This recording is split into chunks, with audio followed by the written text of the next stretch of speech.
কষ্টের পর সুখ আসবে, এটাই স্বাভাবিক, কিন্তু সেই পর্যন্ত আপনাকে অনেক বেশি ধৈর্য নিয়ে থাকতে হবে। আর ধৈর্য ধরলে অবশ্যই সফলতা পাবেন। তো এরই মাঝখানে একটু নাচার চেষ্টা করলাম, চলেন।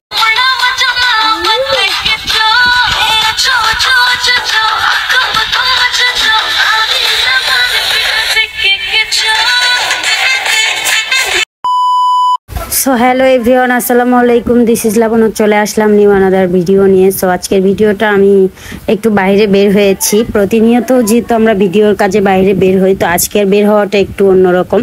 আমি বিগত 1 মাস আগে আমাদের এলাকা থেকে আমাদেরকে সবাই মিলে মারধর করে, আর সেই জন্য আমি কোর্টে মামলা করেছি। আর সেই মামলাটা ওয়ারেন্ট হয়ে তদন্ত আসছে থানায়, আর আমি থানায় যাচ্ছি। আর সেই ফাঁকে আমি রাস্তা দিয়ে ভিডিও করতে করতে যাচ্ছিলাম, কারণ আমার আবার ভিডিও করাটা খুব বেশি স্বভাব। এখন সবাই বলতে পারেন যে আপনি যেখানেই যান সেখানেই ভিডিও চালু করেন, আসলে এটা আমার একটা স্বভাব। আর দেখতে দেখতে আমরা থানার সামনে চলে আসলাম, আর আমার জামাই থানার সামনে সেই ড্যাং ড্যাং করে একটা ভাব নিয়ে যাচ্ছে, আর আমিও হেঁটে হেঁটে যাচ্ছি, এই যে দেখতেই পাচ্ছেন। যাই হোক, আমরা দুজনে অনেক কিছুই করে থাকি সারাদিন, তোমাদের সামনে তুলে ধরার চেষ্টা করি। অবশ্যই ভালো লাগলে লাইক কমেন্ট শেয়ার করে আপনাদের মতামতটা অবশ্যই জানাবেন।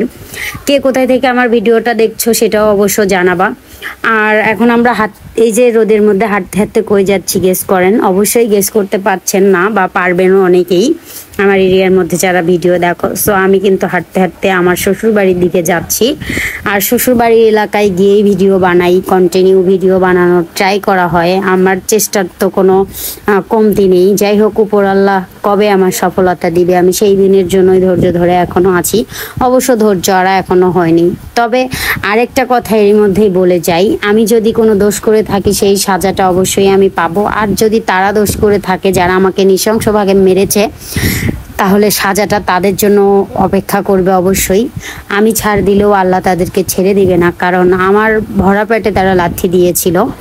আমাকে কিন্তু আগে থেকেই তারা জানাতে পারতো মারধর করার আগে। তো যাই হোক, বাকিটা উপর আল্লাহর হাতে।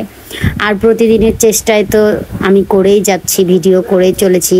আর আমরা নিজেরা একটু হেঁটে হেঁটে যাওয়ার চেষ্টা করতেছিলাম অনেক বেশি, কারণ কন্টিনিউ আমরা গাড়িতে করেই যাই। তো আমি আমার টিম মেম্বারদের বললাম যে শোনো, পরিশ্রম করে খেলে তো কোনো সমস্যা নেই, তাহলে আমরা একটু হেঁটে হেঁটেই যাই।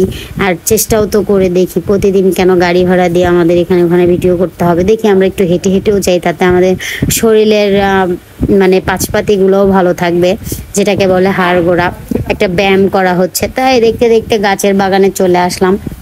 আর আমরা বেশিরভাগই ঠান্ডা জায়গার মধ্যে ভিডিও করার চেষ্টা করি বেশি, কারণ আমাদের সঙ্গে আমার বেবিরা থাকে, আর অনেক বেশি গরম ইদানিং, সেটা সবাই জানো। তো যাই হোক, আমরা এখানে আমার বর আর আমি দুষ্টমি করতেছি। সে আমাকে কিছু কথা বলতেছে ক্যামেরার পিছন থেকে, আবার লাথি টাথি দিচ্ছে। তো এইসব দেখে আমিও তার সাথে তর্কাতর্কি করতেছি, আর সেই ফাঁকে ফাঁকে আমি মানে গান গাওয়ার চেষ্টাও করতেছিলাম। যাই হোক, গানটা বলা আমার এক ধরনের পেশা বলতে পারেন। আর সে আমাকে লাথি দিয়েই দিল ফাইনালি। আর এই জায়গার মধ্যে আমরা একটু ভিডিও করার চেষ্টা করতেছিলাম, আমার ফোনটা ডিস্টার্ব করতেছিল, সেই কারণে আমাদের সেই ভিডিওটা করা হয়নি। অবশ্যই কেমন লাগবে, অবশ্যই কেমন হবে, সেটা আপনারাই একটু আমাকে কমেন্ট করে জানাবেন। আর অবশ্যই আমার ভিডিওগুলো লাইক কমেন্ট শেয়ার করবেন, কিন্তু অবশ্যই। আর আবার ভয়েস কেমন হয় জানি না, আমার ভয়েস ইগনোর করবেন সবাই। যদি ভুল ত্রুটি থাকে অবশ্যই ক্ষমার দৃষ্টিতে দেখবেন। আর এই দেখতে দেখতে আমার বর আমাকে আবার ভালোবাসা দিতে এলো। আর এই মনে হচ্ছে যে ভালোবাসা দুধ উতলে উতলে পড়তেছে। আর যেমনই হোক, তবুও তো আমার স্বামী। যাই হোক, যারা খুব বেশি আমাদের দেখে মানে চলতে থাকো, ইগনোর করো, তারা ভালো করেই দেখে নাও আমাদের বন্ডিংটা কতটুকু, ঠিক আছে? তবে আমি কখনো কাউকে খুব বেশি বড় গলায় বলবো না, কারণ মানুষের মাথা বা মানুষের জ্ঞান বুদ্ধি মেন্টালিটি কখন কি হয়ে যায় আমরা নিজেরা কেউ জানি না। তো সবকিছুর বিষয় হচ্ছে উপর আল্লাহ। আর এদিক থেকে ওরা চামবাদুরের মতো করে ঝুলে আসছে, আর সেটা দেখে আমি অনেক বেশি চিল্লাপাল্লা করতেছিলাম। আসলে এরা কিন্তু অনেক দুষ্টামি করে। আমার মনটা যখন খারাপ থাকে, ওরা অ্যাকচুয়ালি আমার মনটা ভালো করার অনেক বেশি চেষ্টা করে। আর বাকিটা তো উপর আল্লাহর হাতে, কতটুক পারে ওরা আমার সাথে। আসলে শেষের দিকেও দেখেন আমরা নাচের ট্রাই করতেছি আবারও।